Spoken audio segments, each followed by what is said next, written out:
Ito ang sinabi ng aktres na si Carla Abellana nang tanungin siya kung ano ang reaksyon niya sa pagrereto sa kanya ni Kris Aquino sa kaibigan nitong doktor.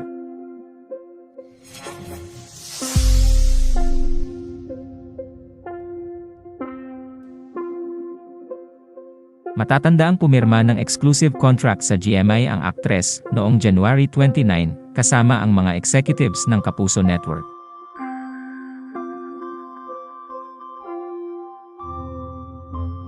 Sa contract signing ni Carla bilang Kapuso, sinabi ng aktres na natutuwa raw siya sa gesture ni Kris dahil naisip pa nito ang kanyang love life sa kabila ng pinagdaraanan nitong pagsubok sa kanyang kalusugan.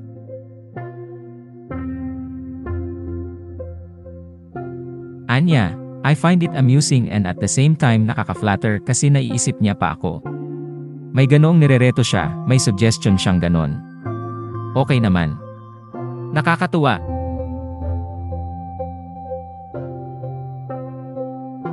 Nangyari ang pagreto ng Queen of All Media sa doktor nang magkomento si Carla sa post ng una nang magbigay ito ng update tungkol sa kanyang kalusugan.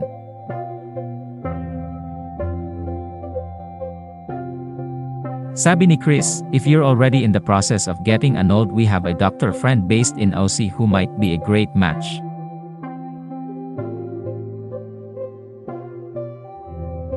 Itinuturing ni Carla na compliment ang ginawa ni Kris.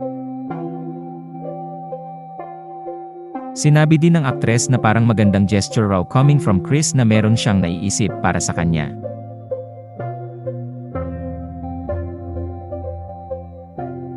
Pero ayon sa aktres, wala pa raw muna sa isip niya ang naturang bagay lalo na't malayo ang Amerika kung saan nagpapagamot si Kris. Inamin din niya na medyo natatakot pa raw siya.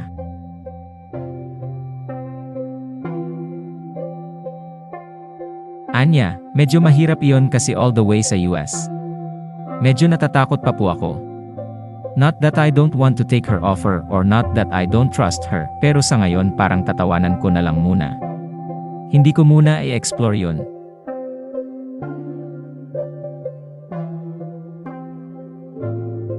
Samantala, muling mapapanood si Carla Abellana sa Kapuso Primetime series na Widow's War kung saan makikipagbardagulan siya sa aktres na si Bea Alonzo.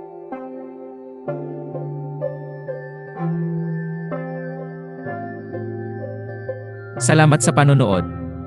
Huwag kalimutang mag-subscribe sa aming YouTube channel, i-like ang video na ito, at i-turn on ang notification bell.